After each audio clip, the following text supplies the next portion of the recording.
Je dirige à la fois une unité de soins palliatifs et une équipe mobile de soins palliatifs.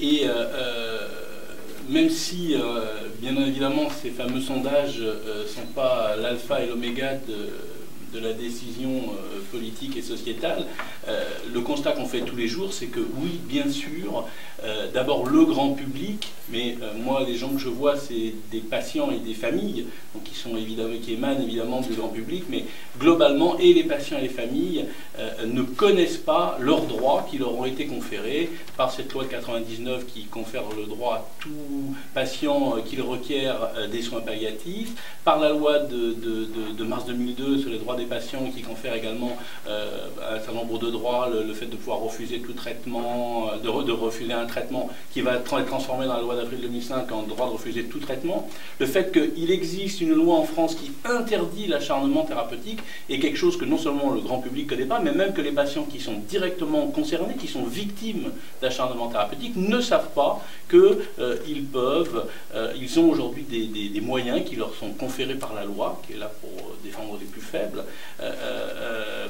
d'empêcher cette toute-puissance médicale qui continue à exister et qui continue encore une fois à s'obstiner de manière déraisonnable, ce que le grand public appelle l'acharnement thérapeutique. Donc ça, ce constat-là, il existe. L'autre constat que je peux faire dans mon job de tous les jours, c'est qu'encore une fois, cet acharnement thérapeutique, même si la loi l'interdit, il reste une réalité quotidienne et c'est vraiment ça qu'il faut changer en informant tout le monde sur ses droits.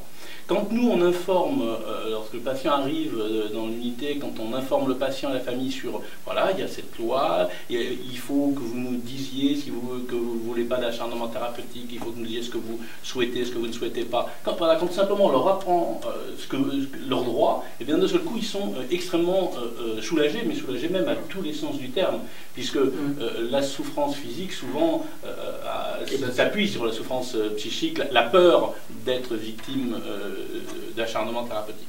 Donc cette réalité-là, elle est vraiment quotidienne. Donc c'est très important qu'il y ait une démarche citoyenne, c'est pour ça que moi j'ai soutenu très volontiers, et j'ai répondu favorablement à la proposition de Jalmal, de faire cette campagne citoyenne, parce que le débat autour de l'acharnement thérapeutique, et donc de l'euthanasie, on pourra y revenir tout à l'heure, c'est vraiment un débat citoyen, et c'est pas un débat d'experts. Par contre, les experts que nous sommes, que moi je peux être, on est là pour éclairer le débat, parce que le débat citoyen, c'est pas le débat du café du commerce, et c'est toute la différence. Donc pour que l'ensemble des citoyens puissent avoir une position éclairée, et c'est ce qui est souhaitable, il faut qu'on puisse donner la réalité des choses, et donc notamment faire connaître cette loi. Moi je rencontre régulièrement des politiques, comme on dit, de droite ou de gauche, des parlementaires, et ils ne connaissent pas la loi d'avril 2005. C'est complètement étonnant. Complètement étonnant. Les gens qui l'ont voté, pourtant, ils ne la connaissent pas. Les professionnels de santé ne la connaissent pas.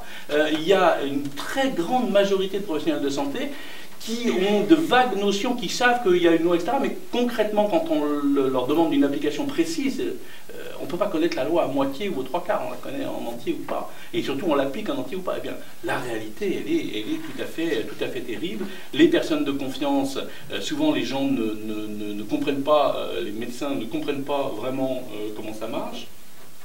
Les directives anticipées, ils ne comprennent pas. Donc voilà, il y a vraiment tout ce travail à faire. Moi, je crois que les citoyens, ils peuvent aider les professionnels de santé à faire appliquer la loi. Donc voilà, et les interpeller, leur dire, attendez, regardez